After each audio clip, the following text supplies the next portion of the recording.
Good morning, fellas. How are we? Yeah, Brilliant, mate. we're good. Brilliant. How are you enjoying that commentary? Well, every game I go to, my team doesn't score, Jeff. So maybe I need to try and do maybe a Spurs game against Newcastle or something, not a Villa game. I'll tell you what, though, Gab, in all seriousness, we're having a laugh about it. But Crystal Palace, the last couple of times, the game at Wembley and obviously the game last week, they look as though they've got your number. Ali, honestly, mate, the view you've got at Villa Park from the Co-Con section is, Fantastic. yeah, fantastic view. And I was right in line first half with the Crystal Palace back three. And at every moment of that first half, there was 2v1 on Watkins at all times. Yeah, Richards, Lacroix, Gahey all have pace as well. Probably all three of them just as quick as Watkins. So yeah, every time Villa tried to play a through ball, they would get there first. Gahey would come over comfortably and cover.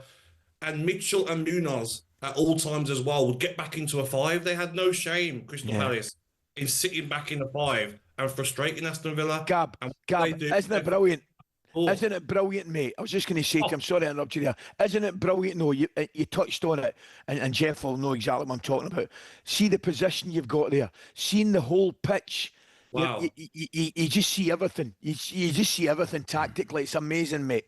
And what Crystal Palace were doing in the game as well is they were saying to Aston Villa, okay then, push Matty Cash on, push Martson on, push maybe John McGinn or Tielemans on, and that works in our favour because we're going to win the Yeah, ball back and we're going to hit you on the counter attack. So I'm yeah. sure any Aston Villa fan will not want to see Crystal Palace for a long, long time because comfortably they beat us again 3-0. Gabby, let's look at what's happened in the window. Obviously, you kept Emi Martinez. Will Villa fans welcome him back with open arms? I think they will because what he's done for the club, been outstanding goalkeeper, some of the saves he's made, best goalkeeper in the world for 3 seasons. But there will be some fans that sit there this morning and say, you sat at Bodymore Heath training ground yesterday, waiting for the call to come, and the call didn't come. And it makes you think, why was you desperate to go to Manchester United, a team that's not playing European football? By the time Manchester United even threaten in the Premier League, you might be 36, 37 years of age. I mean, he turned 33 today, Emi Martinez. So Aston Villa fans will be disappointed, but you know what football's like, lads. I mean, one decent save for Martinez in the next game, and it's all forgotten. You touched on it there, Gab. I'm probably asking you a question you're not able to answer. But what would his thinking be at this stage in his career? Um, the only way I can look at it and say he must think Manchester United are a bigger club or are going places. That can be his only reasoning because logically, or the flip side of it would be, Gab, is he actually more worried about what's happening at Aston Villa? It might be, Ali, but there's been talks that this has been happening since January when Aston Villa was still flying in the Champions League. That he was wanting to leave since January this year. So it's very strange for me. The last home game of the season, he looked upset, waving to the fans, and everyone thought, okay, he's going to leave, but maybe.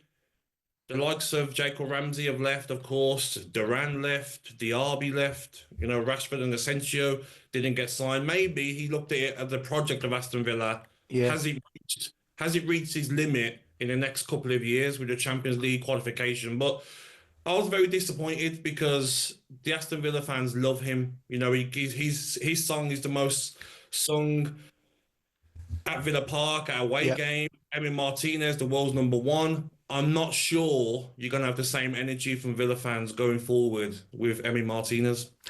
Just a quick word on the other transfer day signings. Then, Gabby, obviously Harvey Elliott came in late last night. Jadon Sancho on loan, and Victor Lindelof. What do you make of them? First of all, Lindelof is good cover, free transfer, good cover for Konsa on that right hand side. Vida lost the Sassy, didn't work out. He went back to Chelsea. So you need your four centre halves. I look at Sancho. I look at that as maybe a bit of a panic buy on the last day of the window. Didn't work for him really at Chelsea. No other club really wanted to pay the wages that he's on. But Marcus Rashford comes to Aston Villa, done okay. maybe you'll see Sancho have this similar sort of impact as Marcus Rashford did. Some games top class, some games not looking as interested as he should be. But the one for me is Harvey Elliott, because Aston Villa were in for Asensio, but Asensio's 29. Harvey Elliott is 22. Youth. Ripped it up at the under-21s in the summer. You know, he was a star player for England. Last season, only 18 appearances in the Premier League, 5 appearances in the Champions League.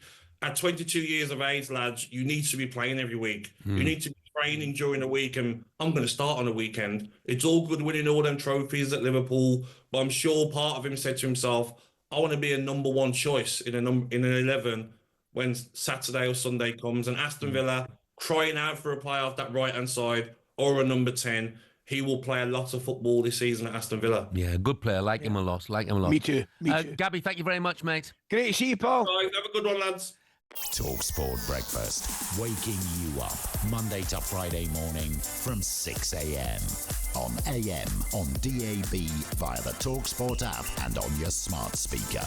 talkSPORT.